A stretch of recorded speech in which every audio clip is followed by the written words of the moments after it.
All right, let's talk about a SQL command that's both incredibly powerful and, honestly, a little bit dangerous. Truncate. Today, we're going to pull back the curtain on this powerhouse tool. We'll figure out what it actually does, why it's so ridiculously fast, and most importantly, when you should and maybe shouldn't use it.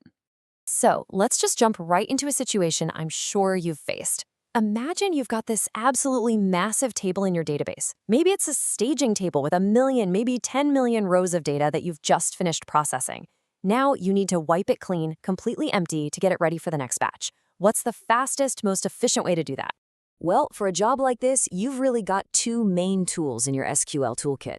First, there's the one we all know and love, the delete command. It's probably one of the first things you ever learned. But then there's its faster, much more aggressive cousin, truncate.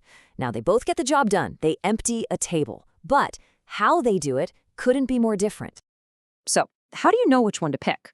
To really get a handle on the right tool for the job, we've got to put these two commands head to head. Let's see what really sets them apart. The best way to think about this is with an analogy. Think of the delete command as a really meticulous librarian. They go through the bookshelf, pulling out each book one by one, checking it off a list before it's removed. It's super precise, yeah, but it's also incredibly slow. Truncate, on the other hand, that's like a mover who's in a massive hurry. They don't care about the individual books, they just grab the entire bookshelf and flip it upside down. Boom, it's empty. It's unbelievably fast, but it is an all or nothing kind of deal. And this table right here, this lays out all the technical trade-offs perfectly. I mean, first, just look at the speed difference. Truncate is just in a totally different league. But that speed comes with some major catches. You can't use a where clause, there's no being selective. It also doesn't fire any of your row deletion triggers, and it uses way fewer system resources. And here's the big one. It actually resets your table's identity counter right back to the beginning. And that quote really just sums it all up, doesn't it? The speed of Truncate is its biggest selling point, for sure. But all that power comes from a process that has way fewer safety nets.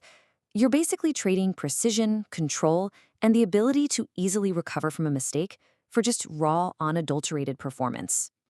So why? Why is Truncate so much faster? What is actually happening inside the database that creates this huge performance gap? To get that answer, we gotta look under the hood. Okay, so here's the secret sauce for Truncate. It doesn't care about individual rows at all. What it does is it locks the whole table so no one else can touch it. Then, and this is the key, it simply deallocates the data pages. Those are the chunks of disk space where all your data actually lives. It just tells the database, hey, you know all that space? It's free now. You can overwrite it. It doesn't even have to read the data. Then, it just resets that auto-incrementing ID column as if the table was brand new. Now, delete is the complete opposite. It has to scan the table, find every single row you told it to get rid of, and then it has to write an entry into the database's transaction log for each and every single row. That logging is exactly what makes it slower and so much more resource intensive. But it's also what lets you roll back the whole operation if you suddenly realize you've made a terrible mistake. And this, right here, this chart, shows you the real-world impact on your system. Running a truncate on a huge table? It's like a tiny blip on your server's radar. But running a delete on that same exact table? Whoa, that can be a major, heavy operation that eats up CPU, memory, and disk I/O, and it could potentially slow down everything else running on your database. Okay, so we've covered the what and the why. Now let's get down to the most important part. With everything we know, when should you actually reach for the truncate command? See, Truncate is really a specialized tool, and these are its absolute perfect jobs. It is ideal for wiping those big staging tables clean between data loads. It is fantastic for resetting your development or test environment to get a totally clean slate for your next run. Basically, you use it when you need to empty an entire table and need to do it as fast as humanly possible, and you don't need the fine-grained control of a where clause or the safety net of row-by-row logging. In fact, to truly get it, you have to realize something kind of interesting. Truncate is technically a data definition language command, a DDL command. That puts it in the same family as commands like create table or alter table. You're not just manipulating data here, you are fundamentally redefining the table's structure as being empty. And that brings us right to our final thought. When you use the truncate command, you are holding an incredibly powerful tool. It is the ultimate reset button.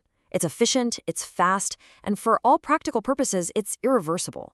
So the one question you have to ask yourself every single time before you hit enter is this: are you absolutely 100% sure you want to press it?